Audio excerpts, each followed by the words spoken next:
Good morning. Bienvenidos. Welcome. I'd like to go ahead and get started. I will be conducting my part of the session in English, but I will switch to Spanish for a minute and then come back to English. Bienvenidos a todos. Yo soy Elena Solo Gabriel, la presidenta de la Asociación para el Estudio de la Economía Cubana.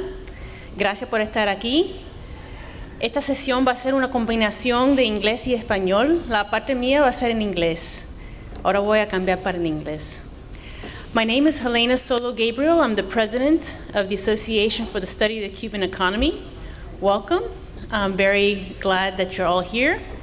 A few things I'd like to mention. We have Wi-Fi available. The Wi-Fi and the password are listed there at the bottom of the slide. Service that's available to you. And I'd like to begin by providing a little background about ASCII. Our mission statement is listed here, which the purpose of ASCII is to promote research, publications, and scholarly discussion on the Cuban economy in its broadest sense, including the social, economic, legal, and environmental aspects of a transition to a free market economy and democratic society in Cuba. ASCII is committed to a civil discussion of all points of view.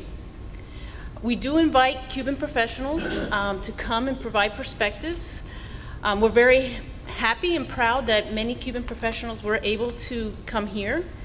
We welcome all points of view, whether independent or associated with the Cuban government, as long as there's an interest in discussing scholarly research on the topic of Cuba's economy.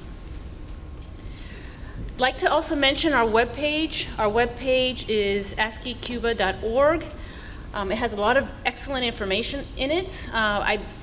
In particular, I'd like to emphasize the annual proceedings. The annual proceedings have been in existence since 1991. It's an incredible compilation of information and documents on Cuba's economy and related topics. There are over 1,200 publications in the compendium of the annual proceedings. It's a huge undertaking. It's a very impressive body of work. In particular, I commend the association for its 28 years to consistently collect these papers and archive them. I think it's an incredible accomplishment of a volunteer organization. Normally, volunteer organizations don't do this amount of scholarly work, and very proud of the organization for its consistent contributions to the literature over time. I also want to emphasize that the compendium is available. It's free of charge within our webpage. It has search engines. You can search by keyword, by author, and the papers will show up. And so I recommend that definitely go to the annual proceedings tab within ascicuba.org to look for the papers that may be of interest. I also want to emphasize that we now have ASCII proceedings are indexed in REPEC, which is a scholarly compendium available to libraries worldwide. And so all of the ASCII papers are available through REPEC. They are discoverable through libraries internationally. I also want to emphasize that this year, I'm very grateful as well to our webinar series. It was led by Jorge Luis Romeo. And this is the first year that we had a webinar series where we were providing presentations virtually to our membership and to others who may be interested in ASCII topics. I'm very grateful to Carmela Mesadago, who spoke in January about social welfare, Rafael Romeo, who spoke on currency unification in March, and Larry Katabacker, who spoke on foreign investment in June. We also like to thank our sponsors. We did receive modest grant from the Christopher Reynolds Foundation. Those funds went to support the Cuban professionals coming in from Cuba, and then also our student paper competition. In addition to that, we received support through the Cuba Study Group. The Cuba Study Group is sponsoring one of the Cuenta Propista panels. We also like to thank Proximo LLC, who is our webpage master, for assisting us beyond the call of duty Best Rents, we're very grateful for the audio, Click Event Online doing the videography, and we're very thankful to DevTech System for all of the support in the registration, the name tags, copies of the program, and so on. Okay, our program will consist of a 2.5-day sequence of presentations. Some of the logistics I just wanted to mention.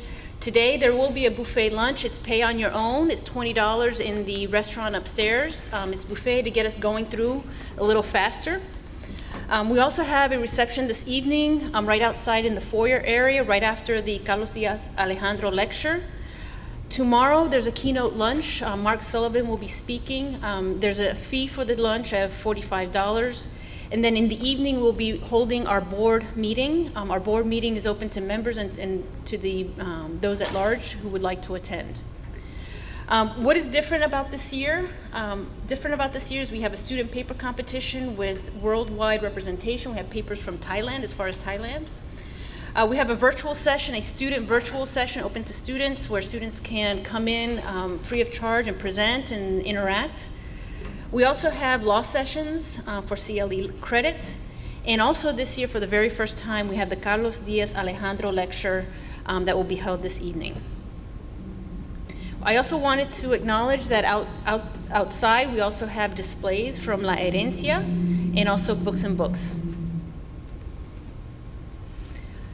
So we're here this year, but we were already planning for next year. We have next year's ASCII dates already set for 2019, so mark your calendars for next year. Our ASCII meeting will be held from July 25th through 27th, 2019. The venue is still to be finalized. It may be here, it may be somewhere else, but if you can save those dates for next year. At this point, I'd like to proceed with the plenary session. And during our session, we had 4 presenters scheduled. Frank Mora had an emergency and is not able to make it right now. He may be able to come in tomorrow, so you may be able to interact with him, but he had an emergency this morning. So we will be having 3 presentations. I would like to begin by introducing our first presenter. Elena?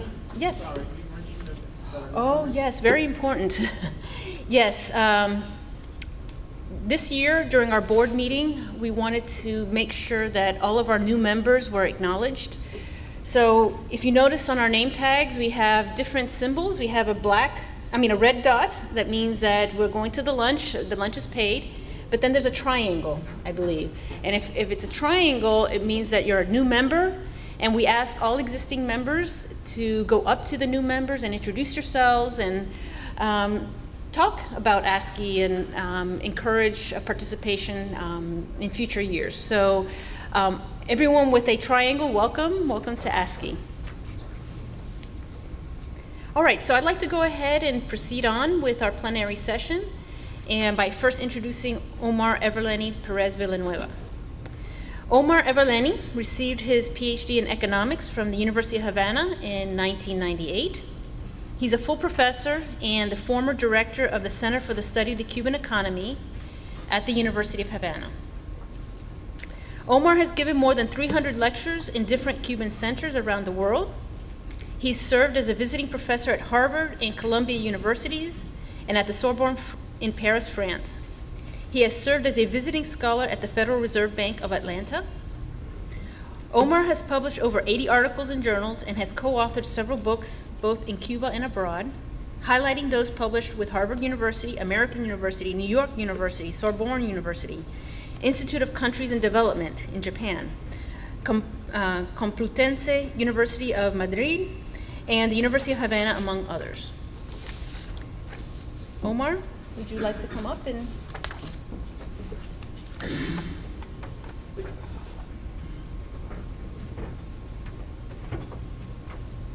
hacer tu presentación.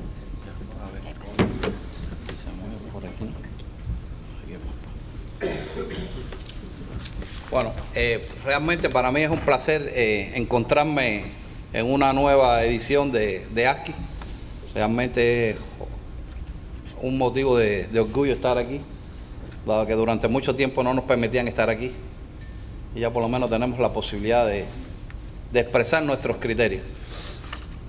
Yo le llamo a la presentación mía los retos económicos del nuevo gobierno en Cuba. No puedo estar en un lugar fijo, porque pensé que había un marcador, pues regresaré. Yo le llamo los retos económicos del nuevo gobierno de Cuba. Estos retos económicos significa que si no se avanza o se trabaja en eso, seguiremos diciendo cada año los mismos factores que siguen estrangulando a la economía cubana.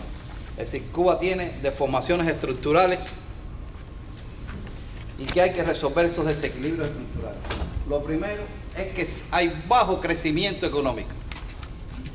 No sé cuándo logremos salir de la meseta del 2% como promedio en los últimos años, porque ya este primer semestre que acaba de culminar se vuelve a crecer solo al 1,1%.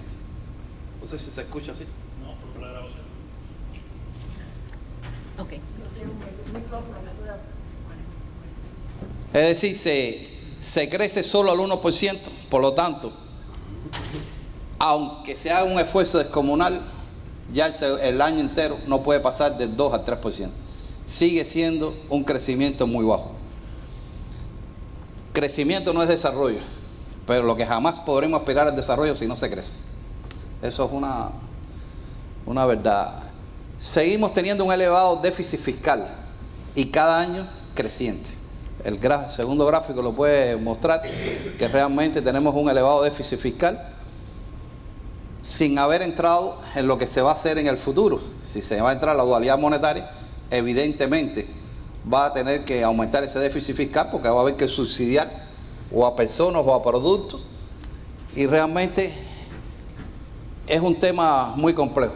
Medidas para solucionar eso lo hay.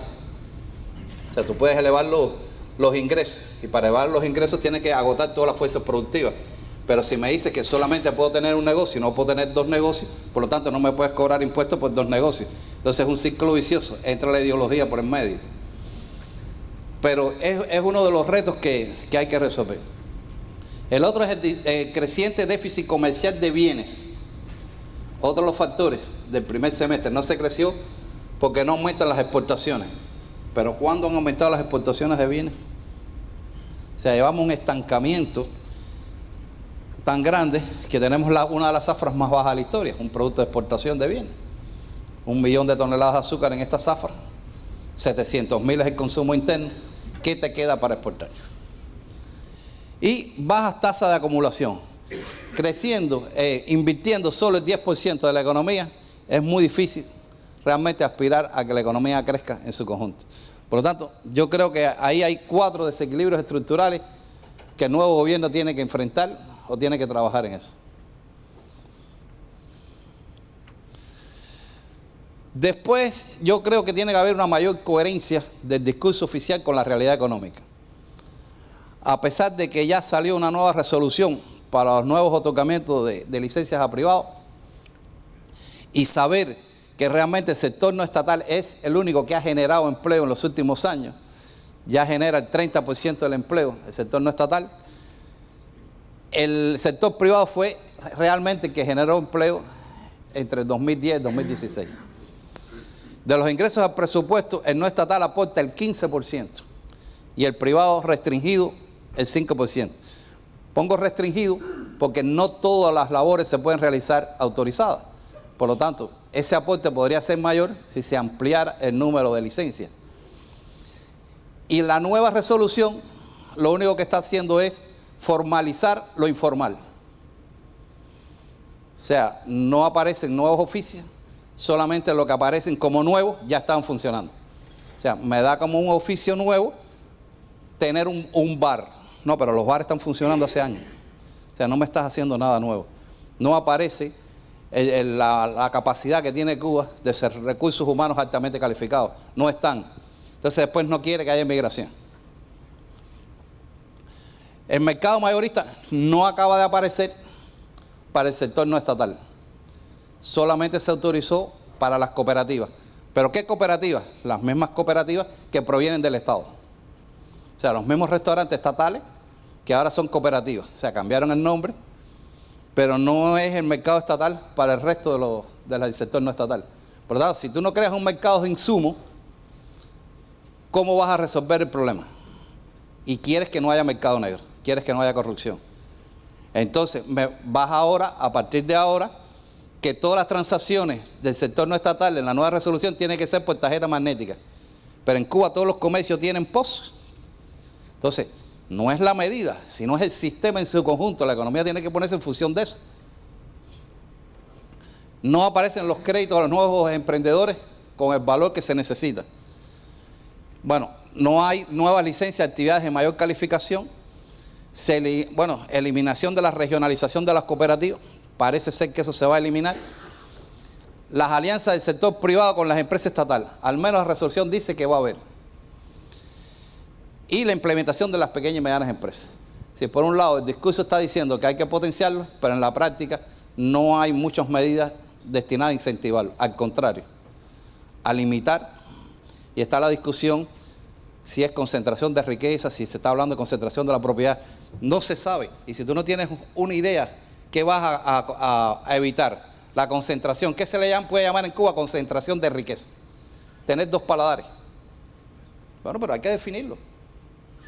Entonces no puede ser una cosa subjetiva de que alguien decida que ya está concentrando riqueza.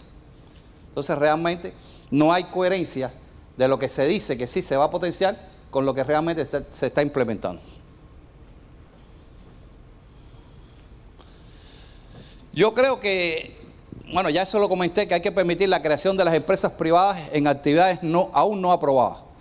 La reciente resolución 35 o con las facilidades necesarias para su desarrollo no están observando las experiencias que los propios directivos cubanos le llaman la atención cuando visitan otras economías como Vietnam o China. Vienen secretarios generales del Partido Comunista de Vietnam, dan grandes conferencias, aparece el presidente en esa gran conferencia diciendo el papel que tiene el sector privado en el desarrollo de Vietnam, pero en la práctica se queda solo en el discurso. Y pongo un ejemplo curioso que a mí me llamó mucho la atención, que es el fabricante de automóviles Geely, que son los carros que más están circulando en Cuba, van a circular, y es privado, y empezó su desarrollo después de la reforma, y hoy es uno de los que tiene mayor participación en la Mercedes-Benz, tiene Volvo, y es privado. Y lo curioso es que es miembro del Partido Comunista y es delegado de la Conferencia Consultiva Política. O sea, ¿cuál es el miedo? ¿Sabes? Ahí le cogí prestado dos gráficos a Mesalao, porque lo que quiero demostrar es que con bajos salarios y pensiones reales bajas, ¿cómo se puede aumentar la productividad?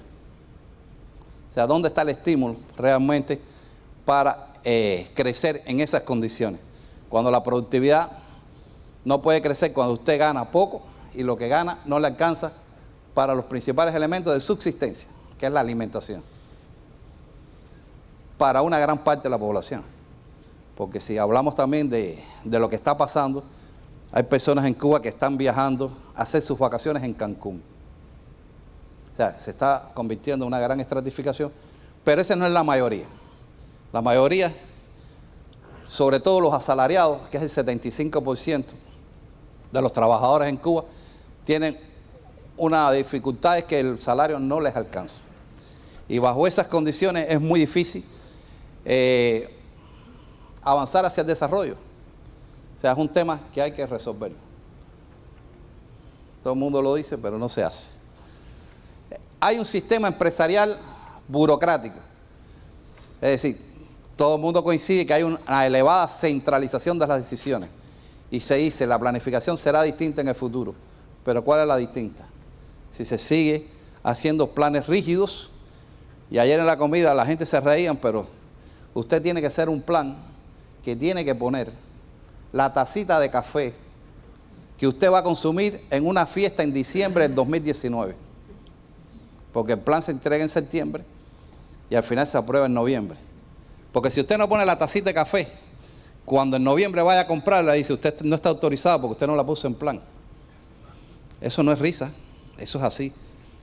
Tiene que poner todos los productos que esa empresa va a consumir, si no, no se la autoriza. Aunque tenga dinero, que es la contradicción. Esa empresa puede tener en banco el dinero suficiente para pagar las tacitas de café, pero no está aprobado comprar las tacitas de café. Y la empresa que tiene las tacitas de café no se las vende porque usted no aparece entre los autorizados a yo venderle. a yo venderle, la presencia del certificado de liquidez sigue manteniéndose el CL. No sé si ustedes saben lo que es CL, certificado de liquidez. Es decir, usted puede tener en banco $1 millón, pero no lo puede gastar, porque yo solo le autoricé 100.000, que es la capacidad que yo tengo de darle a usted los cheques por 100.000, no por $1 millón que lo tiene en banco. O sea, es el certificado de liquidez, el dinero que el Estado le asigna a las empresas. Y depende de los ingresos que va a tener en el año, se le da o más o menos a las empresas. Un elevado subempleo, pocos incentivos, no hay ley de empresas, aunque se ha anunciado, según la Constitución, que si va a haber los cambios a la Constitución, va a haber un cambio entonces en la ley de empresas. Bueno, veremos la ley de empresas. Pero mientras que no haya ley de empresas, mientras se mantengan todas esas restricciones, diciendo ellos mismos que la empresa estatal es el ente fundamental de desarrollo para Cuba, pero ¿cómo lo vas a desarrollar si tienes todas esas particulares todavía? Debe recuperarse la industria. O sea, la industria cubana está en una situación que cada vez menos es su aporte al PIB. O sea, el PIB manufacturero está cayendo cada año y realmente es verdad que los servicios han ocupado un peso, pero un país que no tenga industria y tenga que importar los principales productos industriales es un país que tiene grandes dificultades. No significa que volvamos a tener el peso que tuvo la manufactura en el pasado, que llegó a ser un 40%. Pero lo que estamos claros es que 12% es bajo.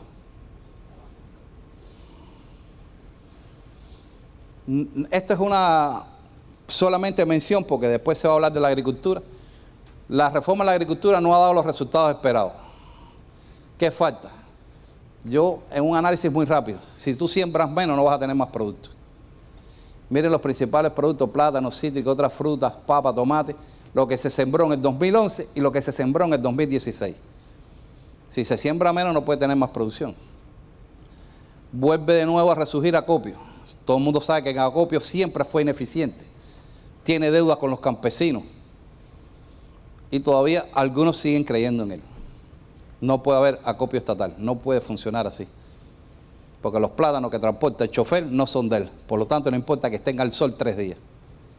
No son de él. Son del Estado. Y el Estado no lo ve, no lo toca.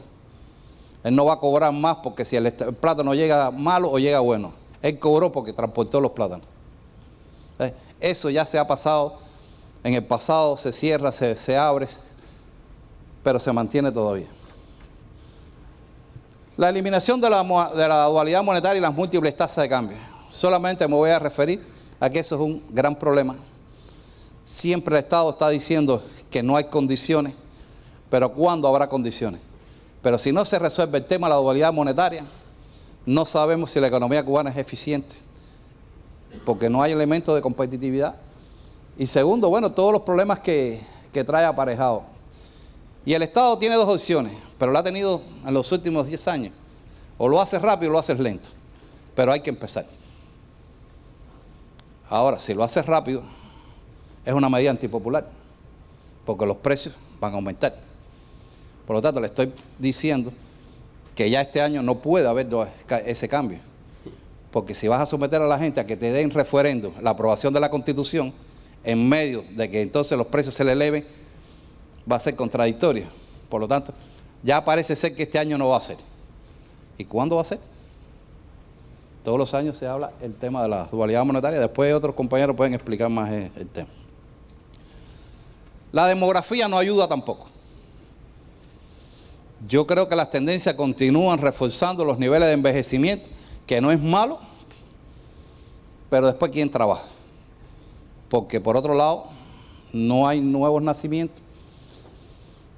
Hay un tema ahí ya empezó el año 2017 a decrecer la población cubana y va a continuar decreciendo. Es decir, ya la población cubana llegó al tope que se había podido lograr. A partir de ahí va a haber una disminución. Ya con 60 años y más tenemos el 20% de la población cubana. Y tendencias que continuarán llevando a que en 4 o 5 años sea el 25%. Ya de 0 a 14 años, 16,5, o sea, ahí se invirtió. y una esperanza de vida alta, que es bueno. Vivimos más, pero ¿quién nos da la comida para vivir más? Eso es uno de los retos, es ese gráfico. O sea, por lo tanto, cada vez menos vamos a tener fuerza de trabajo. Una variable importante. Es decir, está decreciendo la fuerza de trabajo. Por lo tanto, hay el factor que podrá hacer crecer la economía, es la mecanización, la automatización, etcétera, etcétera. Y no parece ser que con invirtiendo un 10% solamente vayas a... O sea, son ideas de fotografía de cómo está la situación de la economía cubana hoy.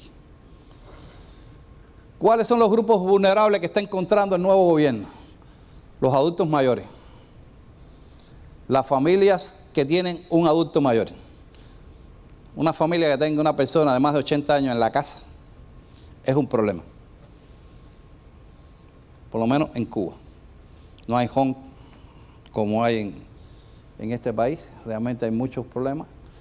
Los sectores productivos decisivos como la industria y la agricultura están impactados por la migración y el envejecimiento de la población. Hoy el campo cubano tiene muy pocos trabajadores y te encuentras trabajadores hasta de 90 años todavía en la agricultura cubana, que sabemos que no van a seguir. La ciencia y la tecnología están impactados por la migración también y el envejecimiento de sus efectivos. Y a la vez baja estimulación a sus trabajadores, es lógico que emigren o se descalifiquen. Es decir, un ingeniero, chofer, un ingeniero con una casa particular de renta, pero es ingeniero. Hay población de color de piel mestiza y negra, es un tema también que... Y los grupos sociales menos favorecidos por la creciente estratificación social. O sea, un maestro de primaria ganando 325 pesos. ¿Cómo está la calidad de la educación a futuro? Ya sabemos que no está buena. ¿Cuál es el factor que te dice que no está buena? Que ya tienes que poner maestros repasadores a cualquier nivel. Antes era para entrar a la universidad. Ahora, a nivel de secundaria y de preuniversitario, hay que poner maestros repasadores. Jamás yo vi eso en Cuba. De que en la secundaria y en el pre tuvieras un profesor que fuera a la casa, le tuvieras que pagar $1 por clase.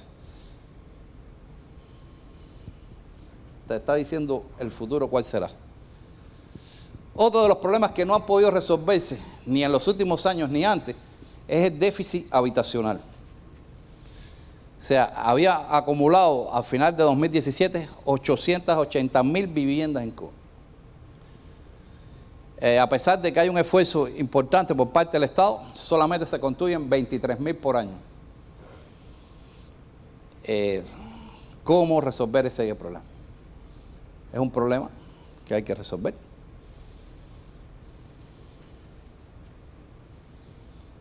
Ahora, ¿cuál es el objetivo que Cuba tiene que tener a corto y mediano plazo?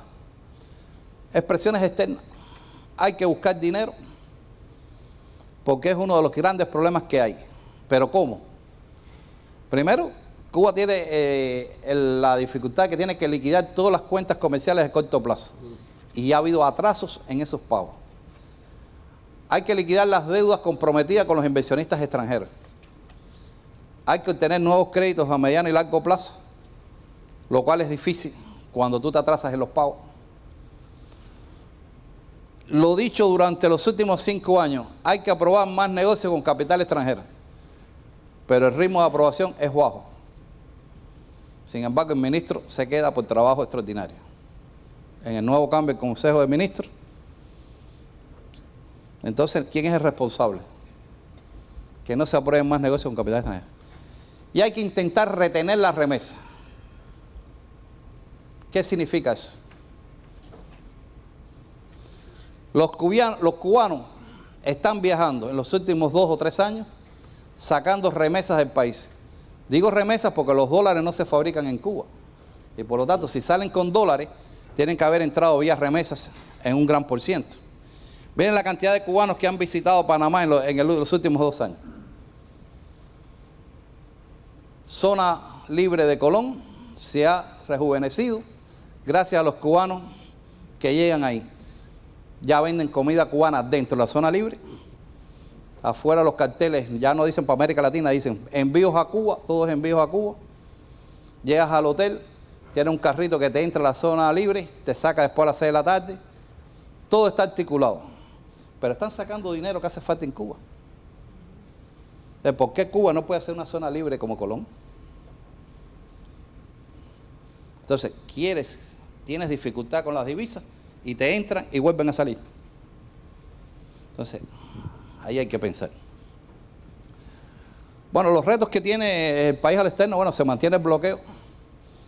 Aunque yo pongo, la administración Trump retoma la vieja retórica contra Cuba, en la práctica no se ha eliminado nada de lo que se avanzó. O sea, los vuelos siguen llegando, etc.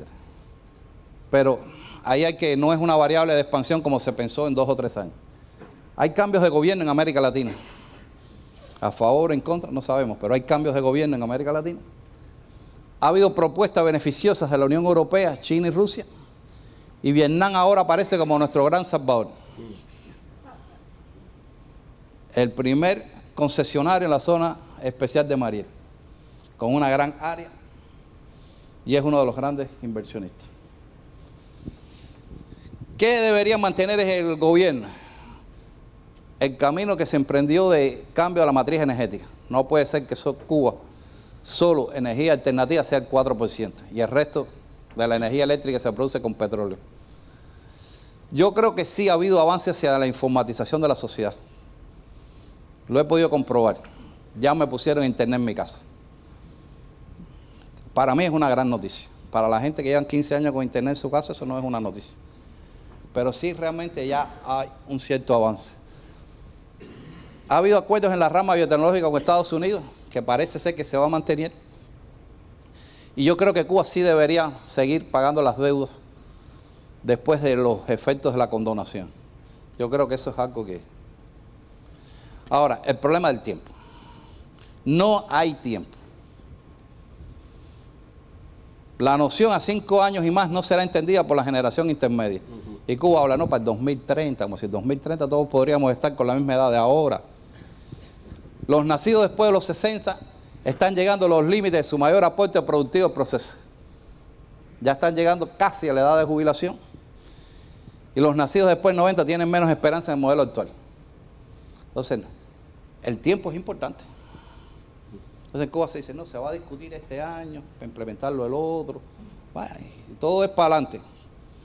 Y vamos a ser desarrollados en el 2030 y crecemos al 1% en el 2018. Entonces, es un factor que yo creo que es importante. Y tenemos un nuevo presidente. ¿Será distinto? ¿Será igual? ¿Hace lo mismo? Yo sí creo que tiene un nuevo estilo de dirección. La forma que dirige es totalmente distinta. Muy operativo, tiene vínculo con la población. Se reúne con sectores estratégicos, con los ministros encargados de un área, con la inversión extranjera, el turismo. Y hace recorridos por los territorios con condiciones totalmente distintas de lo que se había conocido. Ahora, eso significará que ese nuevo estilo de dirección se concretará en lo que es medible para los economistas, crecimiento económico, etc. No sabemos, pero al menos tiene idea de lo que hay que hacer. Es lo que... Hasta ahí mi presentación.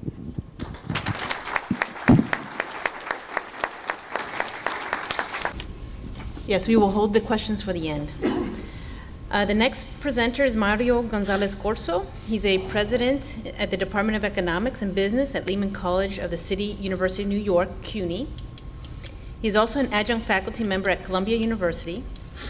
At CUNY Graduate Center, he serves as a faculty fellow in the Cuba project at the Billner Center. And he is a contributing editor on the Cuban economy for the Handbook of Latin America Studies published by the Library of Congress. His research and publications focus on economic reforms in transition economies, with a particular emphasis on Cuban agriculture and the emerging non-state sector. Mario? Thank you, Elena.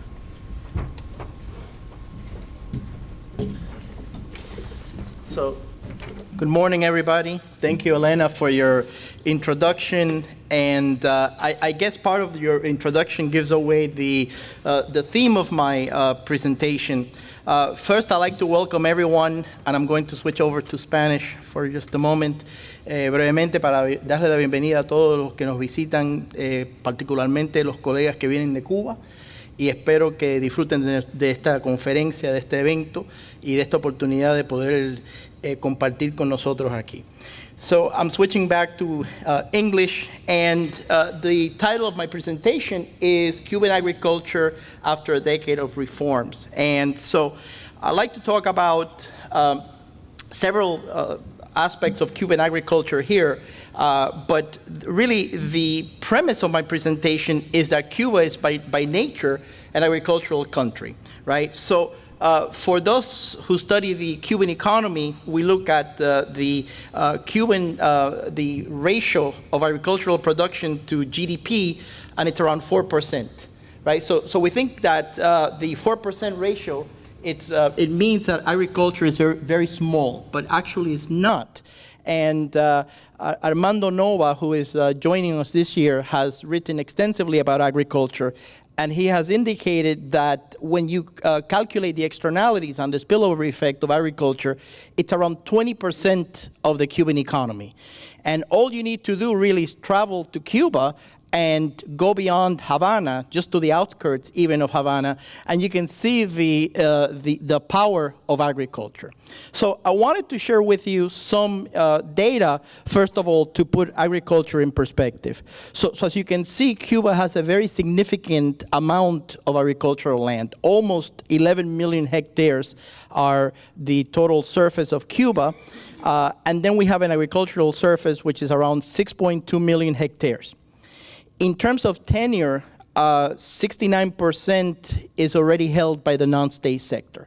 And of course, by the non-state sector, we are referring to the cooperatives and to the private farmers. And you can see here the breakdown of the distribution of land in terms of tenure. Okay, so the private farmers and the credit and service cooperatives, cooperativas de crédito y servicio, they have around 36%, 37% of the agricultural surface. Now take a look at the cultivated land. That is only 2.7 million out of the 11 million hectares. So that shows you a point that was stressed before by the presenter before, by Omar, about the amount, the relatively small percentage of land that's cultivated in Cuba. Okay, so here you can see the breakdown of the land that's being cultivated.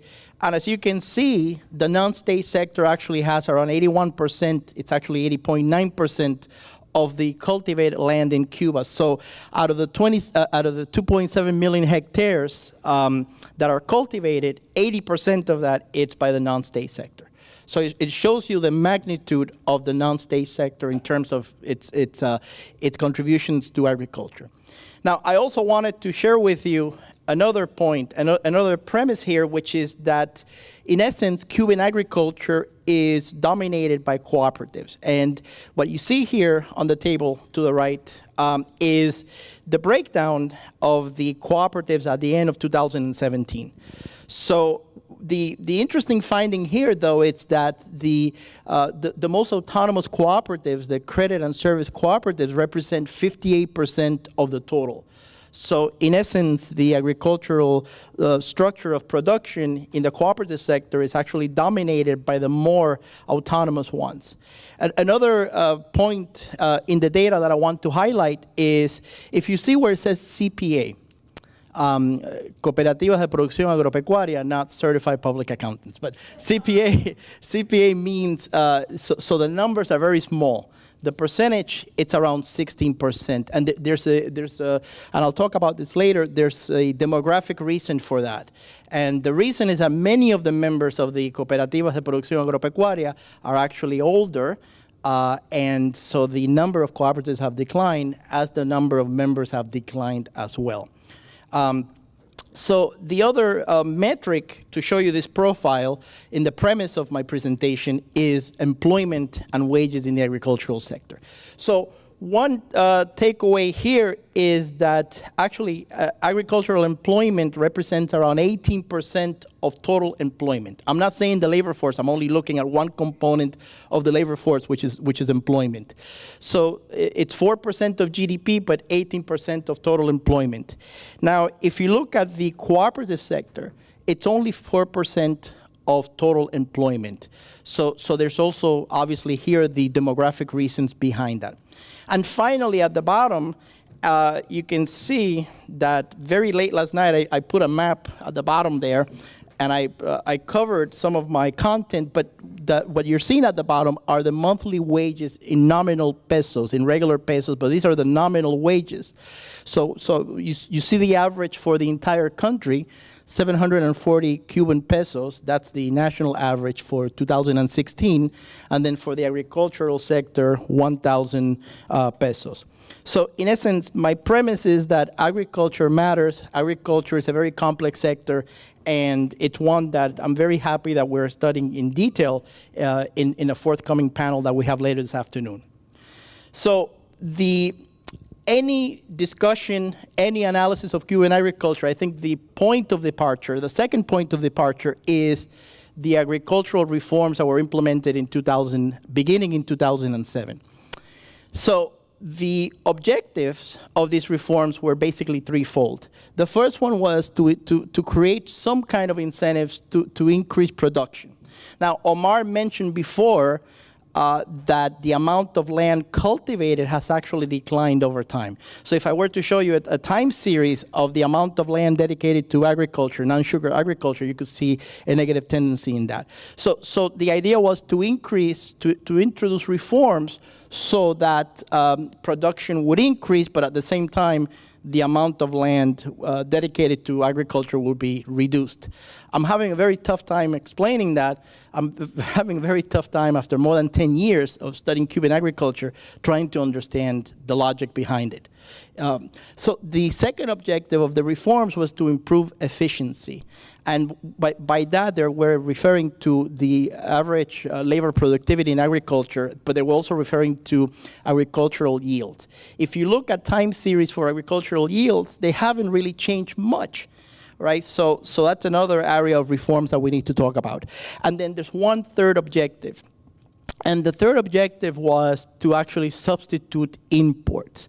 And I think it's very well known here that agricultural imports represent the lion's share of the total food consumption in Cuba. I'll show you some data about that shortly.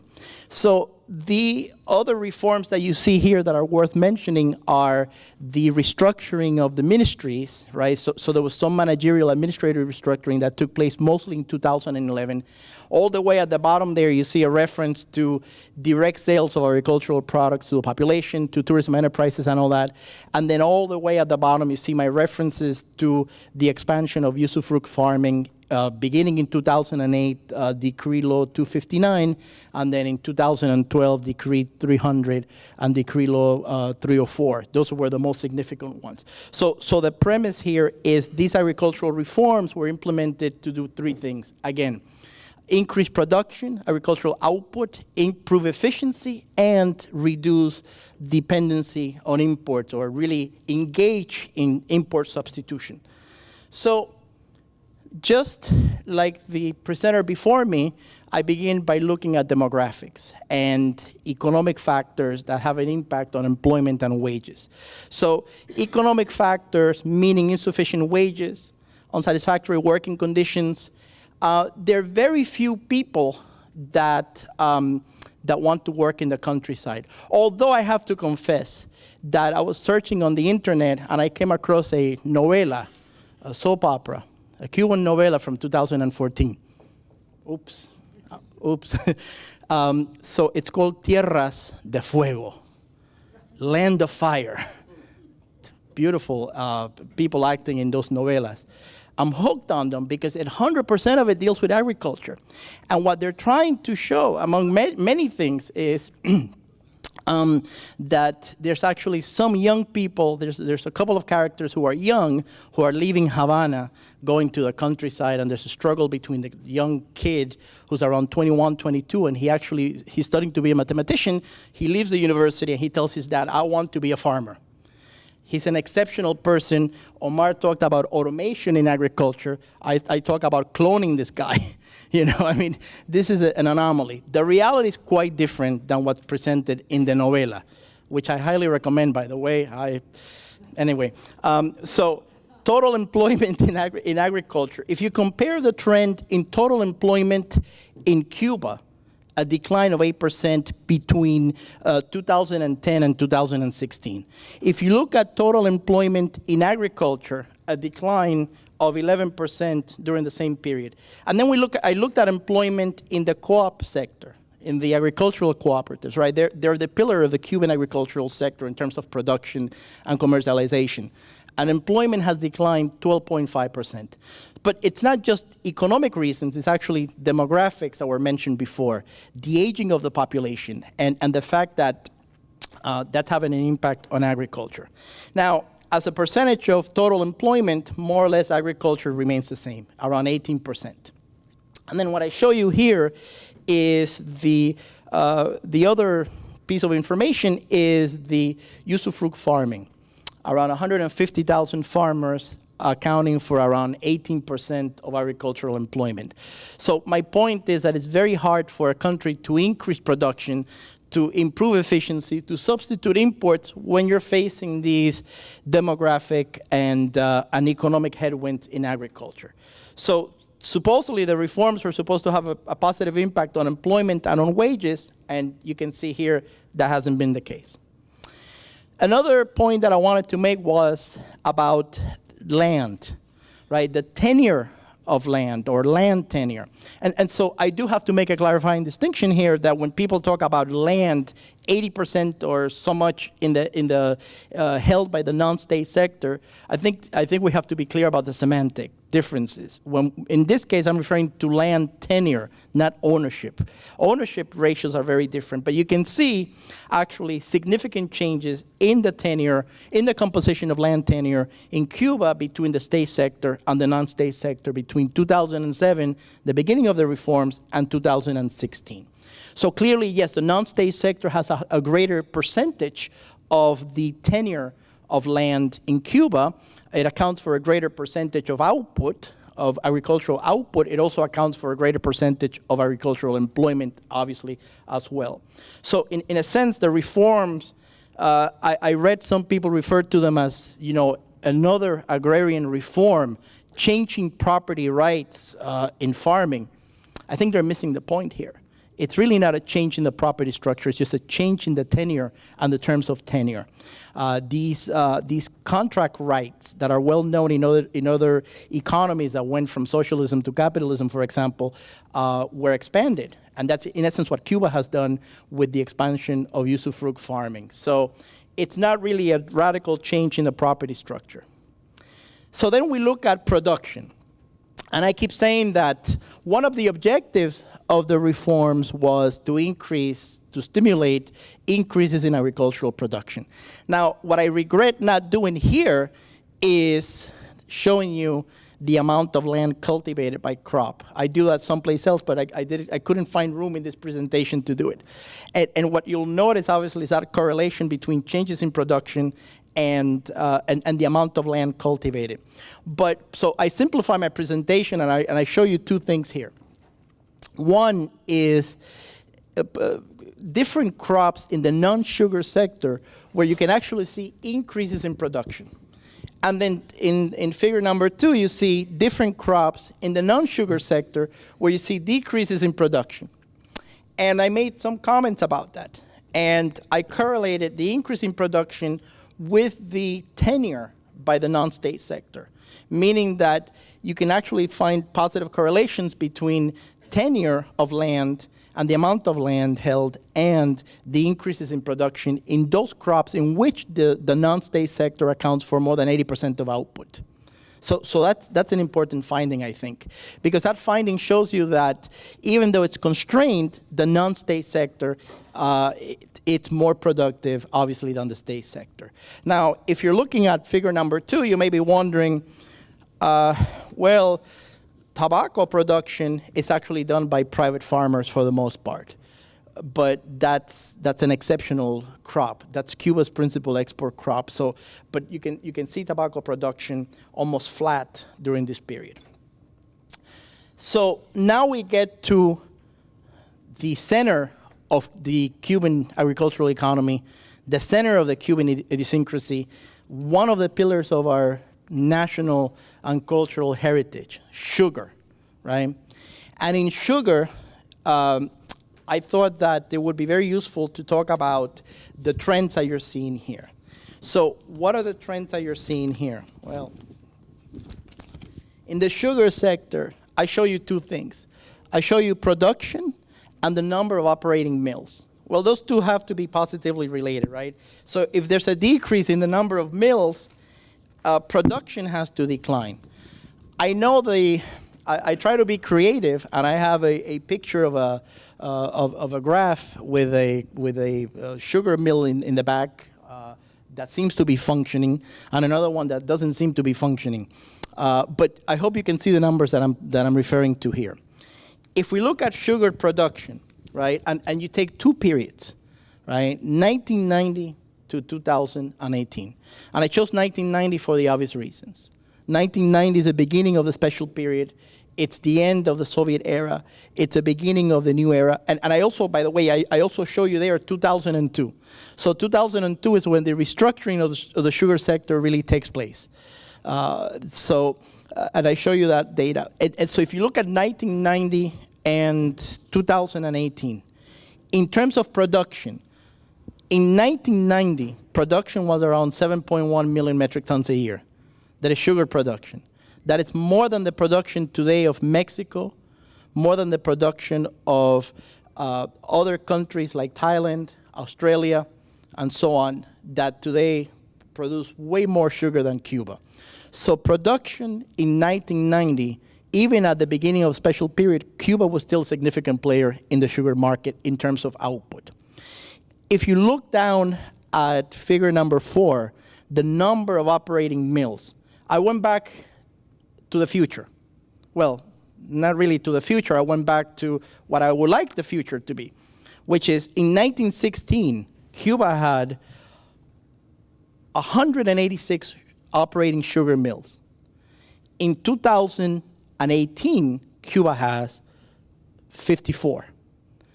Out of the 54, not all of them participate in the sugar harvest in the Zafra. This is also something that we need to be aware of when we look at sugar statistics for Cuba. But in terms of the number of mills, I wanted to highlight a couple of things. 1959, the beginning of the Cuban Revolution, 161 operating mills. 1990, 156, so not much of a change in absolute or real terms. By 2002, at the end of 2002, 71 operating mills. 2018, again, 54 operating sugar mills.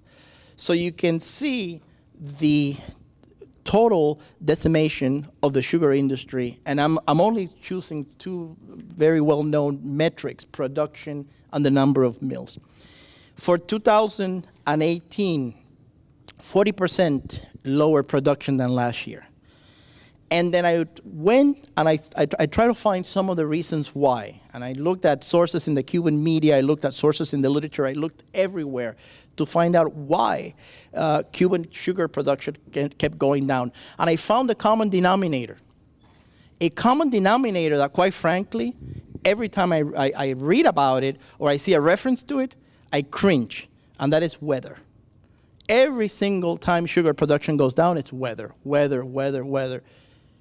Condiciones climáticas, it's weather. Climatic conditions in English doesn't sound, it sounds dangerous. But weather, weather, and my question really is, what about the rest of the world that's subjected, sugar-producing countries that are subjected to weather conditions or to adverse weather conditions, as the Cubans like to say. So in terms of agricultural production, In sugar, this is, I'm not speaking of industrial yield, but agricultural production. And when you look at agricultural yields, Cuba has one of the lowest in the world. Take a look at the numbers that we have here. For example, in Latin America, Peru, 128 tons per hectare. Guatemala, 96 tons per hectare. Dominican Republic, 80 tons per hectare. The global average is somewhere between 65 and 76. And so Cuba is way below the average. Cuba is somewhere between 24 and 42. Somewhere between that, 24 and 42. Industrial yield, I don't have the numbers here, but I know them, around 11% industrial yield. It used to be 13%, 14, at a point, Cuba got pretty close to 14% industrial yield, 13.675, something like that.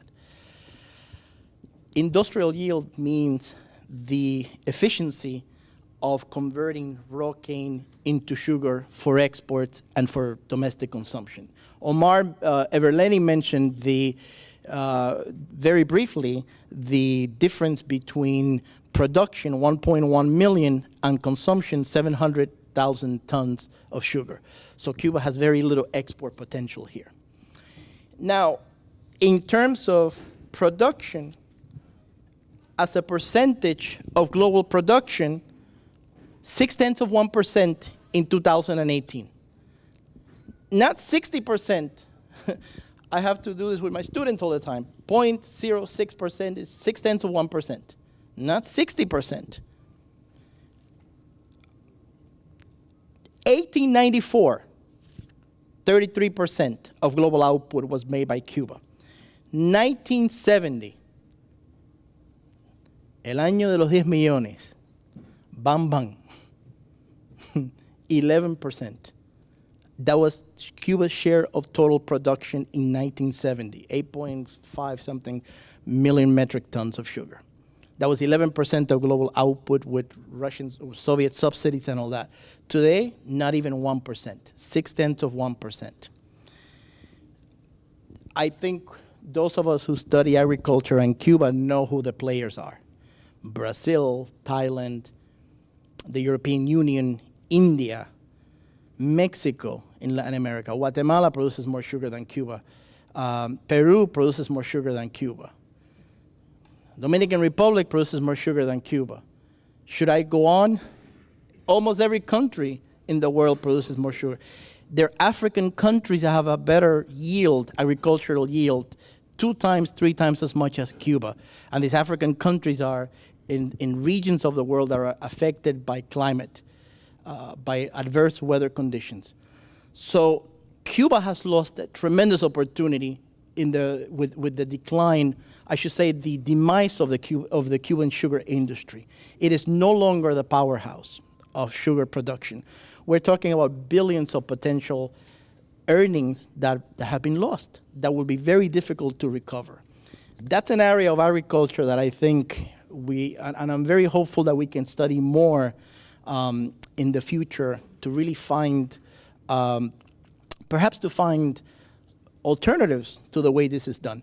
Let me finish with sugar by saying that 2002 was supposed to be the turning point of sugar. Okay, it was supposed to be the restructuring, redimensionamiento del sector azucarero, the restructuring of the sugar sector. And 2002 was supposed to be a new era for Cuban sugar where production would be consolidated and mills would be consolidated and the industry would go through a normalization process. What that really means is that, as you can see from the trends, sugar is going down completely. That has an impact, by the way, not only on exports and the macro variables that we know, but it also has an impact on the local communities, the farming communities, the batalles, the communities that are attached to the CAIs, to the complejos agroindustriales of the sugar.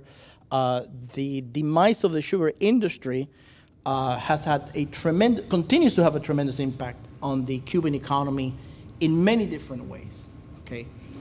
So, food imports and exports. One of the reasons behind the reforms was to substitute imports. And people all over the world, including many in academia in the United States, thought this is a wonderful idea. But I have to say that there was a book edited by Carmelo Mesa Lago back in I think it was 1994 or something like that. I was in primary school back then, but I read the book. And Cuba after the Cold War.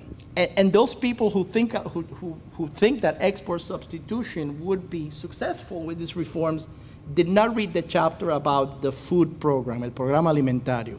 There's a chapter about the food program where he details all the policies and all the reform measures and everything else that was impacted. And then all the way, in a very systematic way, as Carmelo tends to do, he outlines the failures of those reform policies to achieve what was actually tried again in 2007. So if you look here, in red you can see the imports, in green you can see the exports. These are obviously not volumes, these are values. Okay, what are the key takeaway points here? So Cuba imports around 80% of their agricultural and food products. I want to make a historical comment about that, because a while back I read an essay by a Cuban economist, Oscar Pino Santo, who in 1960 wrote El imperialismo yanqui en la economía cubana. And Pino Santo was insulted and appalled that back then, according to him, because of latifundio and capitalist exploitation and all the deficiencies of the Cuban Republic, Cuba used to import 30% of its food and agricultural products. And that was an insult. That was unsustainable. That was the worst thing in the world. Now it's 80%, approximately. It's 80, 82, we can debate that. And so it tells you that in 60 years, the degree of dependency has almost tripled for Cuba. This is the degree of food dependency. Some people refer to it as food insecurity because the country has to depend, in this case, depend on the United States for a significant portion of imports. That's another point that I wanted to make here. So the reforms are supposed to help the substitution of imports, but in 2017 alone, Cuba imported around $255 million of agricultural products from the United States, even though there's a blockade, an embargo, sanctions, whatever you want to call it. So the level of dependency after 2000, after the Trade Sanctions and Reform Act of 2000, has really increased quite significantly. And I mean the level of dependency on the United States as a principal supplier of food.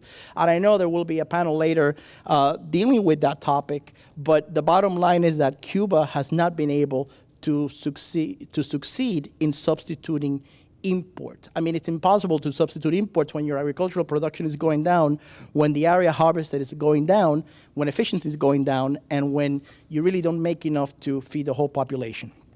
So then I want to move on and take out the crystal ball and think about, what are the prospects for the future? So I think we all know that since the collapse of the Soviet Union in the early 1990s, the Cuban agricultural sector has been affected by declining productivity, declining efficiency, declining levels of output, not only total factor productivity, agricultural labor productivity, but also yields, declining yields. So the Cuban agricultural sector also has been affected by, we have to say it, by planning, by central planning, by inefficiencies of central planning, by excessive regulations, bureaucratic constraints, decapitalization, the flight of people away from the agricultural sector because of demographic reasons and economic reasons that we mentioned before, and so on. And so so Cuban agriculture, of course, weather conditions. And so I'm going to say that Armando Nova, who's here with us, has for many years articulated in a very succinct way the three principal issues confronting Cuban agriculture. And he writes about the need to achieve the full realization of property. What that means in English is the freedom or the flexibility for producers to determine what to sell, when to sell it, and what prices to sell it. He also writes about the necessity to recognize the role of the market as a complement to the state in the whole planning and economic coordination process. And then, of course, a third issue is this absence of a systematic approach to create linkages between agricultural production and all the components of the supply chain. I'm paraphrasing because I have 5 minutes, right? So I'm paraphrasing. I will go a little bit further to conclude. I promise I will conclude. I will go a little bit further than that, and I would say that to get to sustainable levels of production, in addition to increasing the amount of land dedicated to agriculture, I mean, 2.7 million hectares out of 11 million, that has to go up. In addition to cloning the kid from the telenovela that I watch, who went to the countryside, in addition to doing that, Cuba has to do a whole bunch of things. So one of them is expanding private property rights. Okay, we all know that. We all know that has an impact on agriculture. They need to open the agricultural sector to foreign capital. Farmers need to have access to competitive input markets. And I mean input markets for real, not just seeds and insumos and little things, but real input markets. The freedom to contract labor and capital, that's a big deal. Eliminating price controls and other distortions, subsidies, and so on. And finally, I would say that they really need to think about unleashing the power of the market to allow agriculture to really revive. My final observation is that I'm not so sure, and I think time will tell if the leadership of Cuba has the political will to do that. These are very profound economic and structural, but also political reforms with many ramifications. Thank you.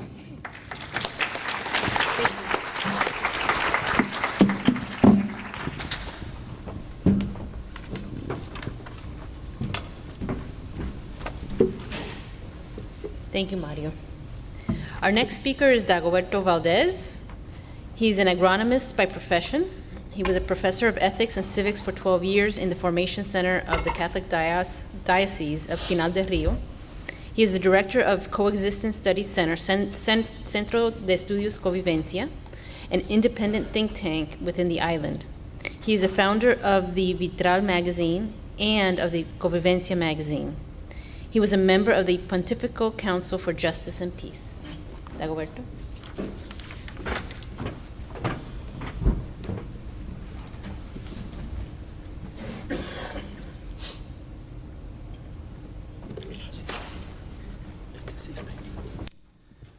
Muchas gracias por la invitación de ASCI. Cuando yo estaba estudiando, me gustaba en las pruebas orales quedarme para el final, porque así todo el mundo estaba con poco tiempo y me preguntaban menos. De manera que agradezco a Mario que me haya dejado, porque además el tema que les quiero proponer es un tema de prestidigitador. Cuba 2018, continuidad, oportunidad o continuidad. Nadie sabe, pero quiero transmitirle algunas experiencias. Esto que les voy a presentar no es solo mío, es fruto del estudio del Centro de Estudios Convivencia al que pertenezco. El año 2018 avanza hacia una conjunción de escenarios internos y externos que efectivamente crean, en nuestra opinión, una sinergia, una conformación sociopolítica bastante crítica. No voy a decir la palabra compleja, porque esa es la que usa el gobierno para decir que todo está muy mal. Entonces no es compleja, es crítica. Voy a empezar por las encrucijadas internas. La primera de todas, ya se ha hablado muchísimo aquí, el desastre macroeconómico y su impacto en la vida cotidiana. Esta es la realidad tosuda y comprobable. Alimentos, medicamentos, vivienda, transporte, etc. El modelo económico centralizado y estatista sigue sin funcionar tras una década de actualizaciones, lineamientos, etc. Tercero, el sector privado ha demostrado su eficiencia, para el que quiera entender, la capacidad para crear riquezas, lo han demostrado no solo los pequeños empresarios individuales, sino ya municipios de Cuba, que conozco uno de ellos muy bien, Viñales, en Pinar del Río, que ha revertido la dinámica económica de ese municipio con toda la migración de los pobladores desde el sector estatal al sector privado. Así Trinidad, Santa Marta, cerca de Varadero, etc. En este proyecto de constitución, del que hablaremos después, se aprueba la acumulación de la riqueza, pero se prohíbe la acumulación de la propiedad y se frena el trabajo por cuenta propia. Bueno, cuarto, el modelo político excluyente reprime y penaliza la discrepancia y obstruye sin tapujos la participación de los ciudadanos. Quinto, la arbitrariedad jurídica y la indefensión de los ciudadanos es un escenario asfixiante y excluyente. El delito común es tomado como pretexto para reprimir las opciones políticas. Sexto, el daño antropológico que hemos llamado en el centro, que es ese deterioro moral, espiritual y social, llamado eufemísticamente por el Estado pérdida de valores. Séptimo, la ineficiencia y anquilosamiento de las instituciones por el burocratismo llamado genético del modelo, la violación sistemática de derechos humanos, especialmente en esta última etapa, hacia artistas, intelectuales, cineastas, etc. 9. El fin de la era de la llamada generación histórica va generando expectativas en los ciudadanos de a pie. Quiero decir que la gente dice, bueno, pero los otros días alguien que fue a fumigar eso del mosquito a mi casa, yo me quejé de un hueco que había en la esquina donde estaba el foco de los mosquitos y me dice, dígaselo a Díaz-Canel cuando venga disfrazado por aquí. Porque hay un rumor popular que ha dicho que se está presentando en eso de los territorios, que a mí me parece muy bueno que vaya a visitar las provincias, pero otros que dicen que va disfrazado. Hombre, eso es el rumor popular, pero que refleja de alguna manera sociológicamente las expectativas creadas alrededor del nuevo estilo, como decía Omar. Y por último, los discursos, esto es muy importante para los analistas, los discursos siguen igual. Luego, quien quiera investigar sobre los cambios en Cuba, no vaya a los discursos. O vayan para que comprueben que siguen igual. Y yo opino, y el centro al que pertenezco, que seguirán igual hasta que la realidad cambie y obligue a cambiar la conceptualización. En Cuba hay un problema serio semántico. No es de risa, es algo que los estudiosos debemos tener en cuenta. Bien, a esas 10 encrucijadas internas se suman y se interrelacionan otras externas. En el mundo de hoy ningún país, ni en el mundo de ninguna época, puede vivir aislado. 1. La crisis en Venezuela y Nicaragua. Hay un viejo dicho, un refrán español que dice, cuando veas las barbas del vecino, y eso creo que ha creado una especie de nerviosismo en el poder, porque evidentemente la cosa está mala, es lo que dicen. 2, el retroceso en el retroceso nominal, los discursos, también sirve para este lado, en el proceso de normalización de las relaciones. Estoy de acuerdo totalmente con Everleni de que lo que se mantiene es también el discurso, pero la realidad está igual que en el deshielo. Pero el discurso no.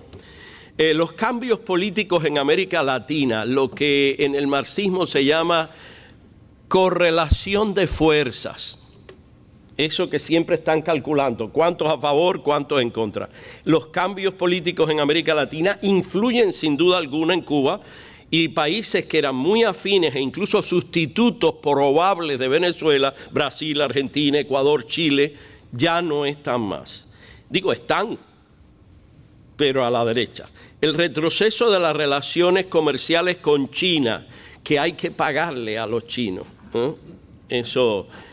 Quinto, el ascenso de la Unión Europea como primer socio comercial e inversor en Cuba en general, aunque España tiene una participación especial. Las expectativas internacionales ante el relevo generacional, también hacia el exterior, se crean expectativas que pueden ser positivas si se convierten en presiones o solicitudes. Un mayor protagonismo de la sociedad civil.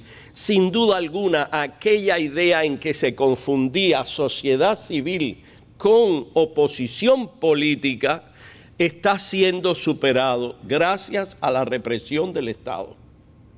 ¿Por qué digo esto? Porque la represión es ahora de banda ancha. Y entonces es reprimido no el opositor histórico tradicional, sino el artista, el músico, el cuentapropista, el cineasta, etc. Y estas personas lo primero que dicen es: yo no tengo nada que ver con la oposición, Entonces es otro sector que es propiamente sociedad civil que ha tomado un mayor protagonismo. La sinergia entre todos estos escenarios internos y externos, como les decía, ponen una situación crítica, inédita y compleja como nunca antes, en nuestra opinión, como nunca antes.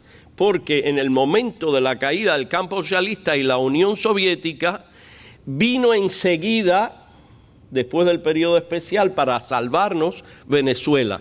Pero tal como aparece ahora, pues no va a haber sustituto a no ser que México. Bueno, eso es un signo de interrogación. Las respuestas del gobierno, ¿cuáles podrían ser? Recuerden que esto es un panorama sociopolítico para que cada cual saque sus propias conclusiones. Pues tres por lo menos. Uno, el atrincheramiento y el inmovilismo que conduce al desastre y a la violencia, es decir, a la pérdida de todo. Ese puede ser un escenario. El segundo, el modelo vietnamita. Reformas en lo económico, atrincheramiento en lo político. Unos momentos antes del cambio de presidente, hubo una visita oficial del primer secretario del partido de Vietnam, no del presidente de Vietnam, del secretario del partido.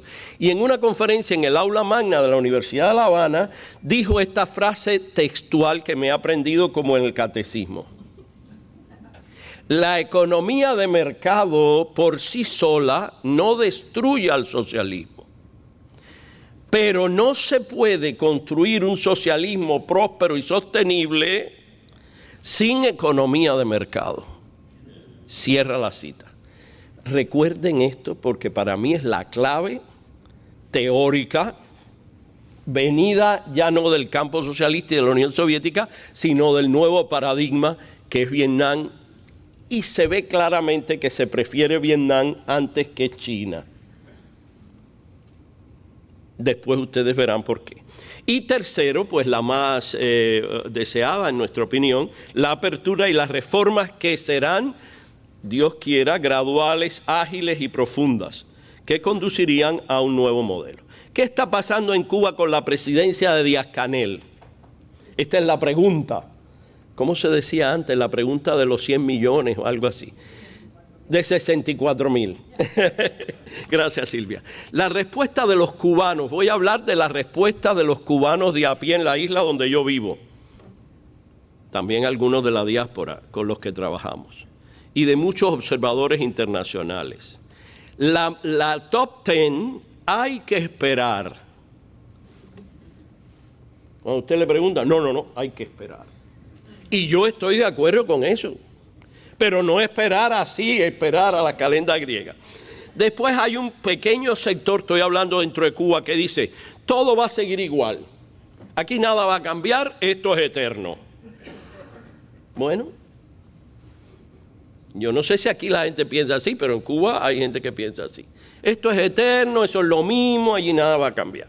Y un tercero, que son las personas más bien del ámbito académico, personas que piensan, religiosos, que dicen, no, es un abanico entre el continuismo y la reforma gradual. Un diapasón. Nadie, creemos, ni la cúpula ni la base tiene hoy la certeza de lo que pueda ir ocurriendo en esta situación nacional e internacional tan crítica para el poder. nadie, yo creo que ni el poder, quisieran que ocurriera esto, pero la situación no es fácil. Con continuismo es inviable, como han dicho mis antecesores en el panel, es inviable salir de la crisis. No se trata, y aquí quiero hacer esta precisión que parece baladí, no se trata de tener o no voluntad política. Se trata de una necesidad, filosóficamente hablando, política de sobrevivencia. Voluntad parece ser, si nos guiamos por los discursos y algunas actitudes, no. Pero necesidad es más que evidente. Con el continuismo es inviable. La elección está también en cada ciudadano que es sujeto de soberanía y es muy difícil ejercer este derecho en regímenes totalitarios, pero no es imposible. La historia reciente en Europa, África y América Latina lo prueban. Lo que parecía imposible hace solo 30 años en todos estos continentes ha cambiado. Lenín Moreno, Angola, etcétera, etcétera. Ahí vienen los pesimistas y nos dicen, sí, eso es verdad, pero Cuba es diferente. No sé quién lo habrá decretado, a lo mejor Omar Berleni. Pero Cuba sí es diferente, como todo el mundo es diferente. Ahora hay condiciones externas e internas que son también diferentes. Bien, eso sería bueno comentarlo. Les quiero dejar algo, un instrumento de trabajo, y este sí es el final, no voy a decir. Y para finalizar, un instrumento de evaluación crítica. Dijimos que la mayoría de las personas optan por la respuesta hay que esperar. Pero nosotros creemos que hay dos formas de esperar. Una espera pasiva y una espera vigilante, activa, propositiva. Nuestro Centro de Estudios Convivencia ha publicado ya 6 informes estudiados entre la isla y la diáspora sobre cómo quisiéramos la visión de distintos sectores, economía, marco jurídico y tránsito constitucional. Está en nuestra página web lo que nosotros creemos que debe ser el tránsito constitucional, agricultura, medios de comunicación, cultura, educación, porque creemos que es la etapa de vigilancia activa y propositiva. Y hemos definido o propuesto por lo menos, digo por lo menos porque evidentemente habrá otros, 10 signos vitales para ir evaluando la realidad cubana. Eso de que vamos a ver qué está pasando necesita presión, temperatura, pulso, que es lo que usan los médicos para ver si el enfermo se cura o empeora. Y entonces estos son los 10 puntos que propone el Centro de Estudios Convivencias para la evaluación del camino que queda por recorrer en Cuba. Primero, disminución de la represión de banda ancha y libertad de los presos políticos. Esto siempre tiene que ser el primer signo vital porque precisamente es la larga y antigua lucha del inicio de la oposición y de los derechos humanos en Cuba y por lo tanto nosotros quisimos rendir un tributo a esa larga lucha poniendo en primer lugar la disminución de esta represión de banda ancha. No parece. Yo quería ponerle, como en los periódicos de ahora, una flechita para abajo y una flechita para arriba, pero se los dejo esa tarea a ustedes. Segundo, la conformación del Consejo de Ministros. Eso era lo pospuso, lo debió haber hecho en la primera sesión y lo pospuso para la segunda. Algunos pensamos, ¿por qué lo pospone si todo allí está planificado? Y entonces nos hemos enterado ahora, hace solo unos días, esto lo tuve que cambiar, que hay una sustitución conservadora de solo el 30% de los miembros del Consejo de Ministros, todos del sector económico o relacionado con el económico, y manteniendo todo el sector de Fuerzas Armadas, Minin, solo el ministro de Cultura es interesante ver que ha cambiado. Segundo, son más jóvenes, porque todos, cumpliendo la nueva disposición que va a venir en la Constitución, tienen menos de 60 años al comenzar su periodo de mandato. Y más tecnocrática, puede ser una renovación conservadora, joven y tecnocrática. Tercero, pero hay que seguir midiendo cómo van a seguir los cambios. Tercero, otra forma de medir la apertura al sector privado. Ahora ha habido un frenazo del trabajo por cuenta propia, eso que se inventó de unificación, etcétera. En el fondo evaluamos que es un frenazo, porque empezando que se legaliza la acumulación de riqueza, aunque no la propiedad, y se prohíbe que haya 2 licencias de trabajo por cuenta propia, ya de eso se habló. Entonces, ¿cómo vas a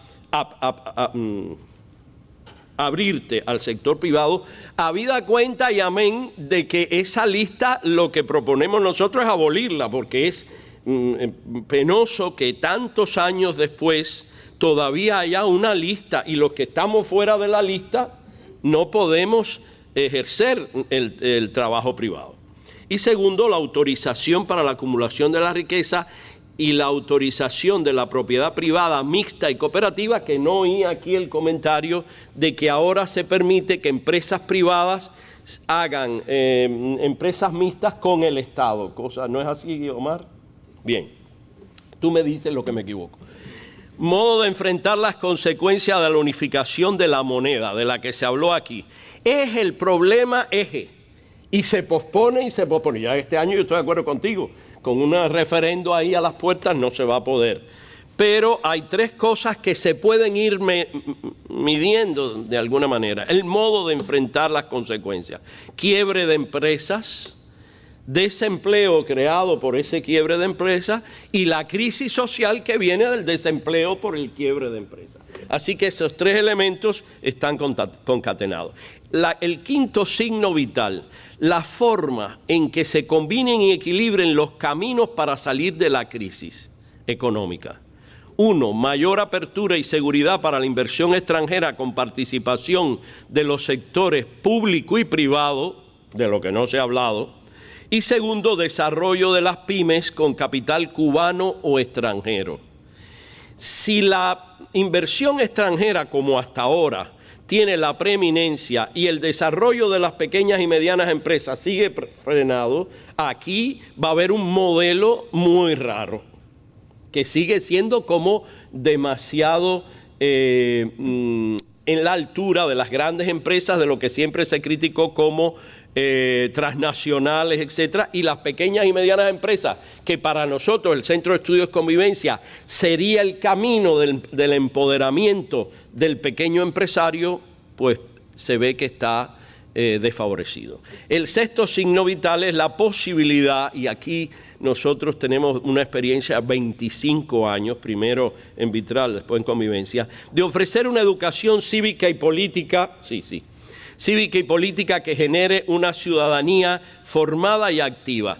Giselle Jamison, creo que se dice, de la St. Thomas University, tiene un trabajo que les recomiendo, cuya tesis es: en los países donde había mayor educación cívica y política, las reformas económicas transitaron hacia la reforma política. En los países donde había un analfabetismo cívico y político, no transcurrieron. Y eso es muy importante. Hace 25 años que estamos dando clases de cívica. Séptimo, establecimiento de mecanismos que garanticen la seguridad ciudadana, la no violencia institucional y la no venganza. El papel de la Iglesia, de la comunidad internacional en este aspecto, viendo lo que está pasando en Nicaragua y en Venezuela, y los procesos, aquí hay especialistas, una es por lo menos que conozco, procesos para la memoria histórica, la justicia, la paz, la magnanimidad, la reconciliación nacional, en ese orden. Justicia, no directamente a la reconciliación nacional. Primero la memoria, la justicia y después la magnanimidad y la reconciliación. Así lo vemos nosotros. El octavo, posicionamiento de la comunidad internacional. Esto es un signo para medir. La primacía del respeto y promoción de los derechos humanos sobre los intereses económicos o la respuesta proporcional y en correspondencia con el avance de la reforma. 9, creación de espacios de estudio y pensamiento. Esto es muy importante para el futuro de Cuba. Los think tanks están fuera, por lo menos los más. Hay que seguir promoviendo dentro y fuera, con 2 pulmones en la isla y en la diáspora. Y ya les hablé del caso del Centro de Estudios Convivencia. Y por último, y no menos importante, es el fenómeno de cómo se seguirá desarrollando la Constitución y el referendo.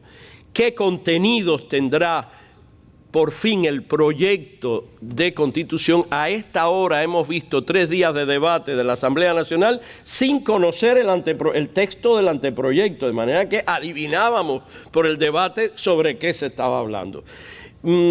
Pronto parece ser que tendremos el proyecto y veremos ahí qué es lo que hay para poder después adquirir una posición sobre una postura ciudadana frente a la nueva Constitución. De hecho, les repito que el Centro de Estudios Convivencia tiene en su página web www.centroconvivencia.org el segundo informe que se llama Marco Jurídico y Tránsito Constitucional de la Ley a la Ley, que es la propuesta institucional del Centro de Estudios Convivencia. Yo creo que algunos de ustedes, por lo menos estuve conversando con Everleni sobre este informe, que es un informe de propuestas. Es decir, se sabe que esto no, pero todavía no hay un estudio así serio sobre cómo debería ser el texto. Y por último, cambia hasta hoy en el proyecto, solo en el proyecto, la eliminación de la visión y la palabra comunista. Introduce el concepto Frankenstein, no, qué sé yo cómo se dice, de un Estado socialista de derecho. Qué manera de ser especialistas en el lenguaje. Estado de derecho, no. Estado socialista de derecho. Reforma de la estructura del Estado. Habrá un presidente, un primer ministro y se introduce otra vez los gobernadores provinciales. La disolución de las asambleas provinciales del Poder Popular para darle más autonomía a los municipios. Se acepta la doble ciudadanía, aunque hay que entrar con pasaporte cubano. Reconocimiento constitucional, por fin, de la propiedad privada mixta y cooperativa. Legalizar que los privados puedan participar en empresas mixtas. Legalizar la acumulación de la riqueza. Cambio en la concepción del matrimonio y la familia, con la unión civil igualitaria, que ha sido, por supuesto, el cambio más, vamos a decir, no popular, folclórico. Es decir, eso es lo que se habla en la calle a favor o en contra de las iglesias protestantes, protestando por eso, etc. Continúa hasta hoy, partido único, socialismo irrevocable, prohibición de la acumulación de la propiedad y economía estatal centralizada y planificada. Es una responsabilidad histórica responderse, en nuestra opinión, a esta pregunta. Cuba, continuidad u oportunidad. Para nosotros, las dos es lo que está ocurriendo en una pugna soterrada entre el sector que quiere la continuidad y el sector que quiere la renovación. La que creemos que tiene la última palabra es la tosuda realidad de la crisis existencial. Y esa es muy difícil de esconder. Muchas gracias.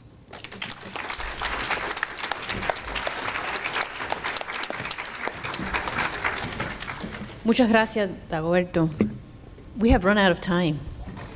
So we're exactly out of time. So I would like to ask, if you have a question, you can come up during this break and ask the speakers your question. Thank you very much. Excellent session. Thank you to the speakers. Thank you, everyone.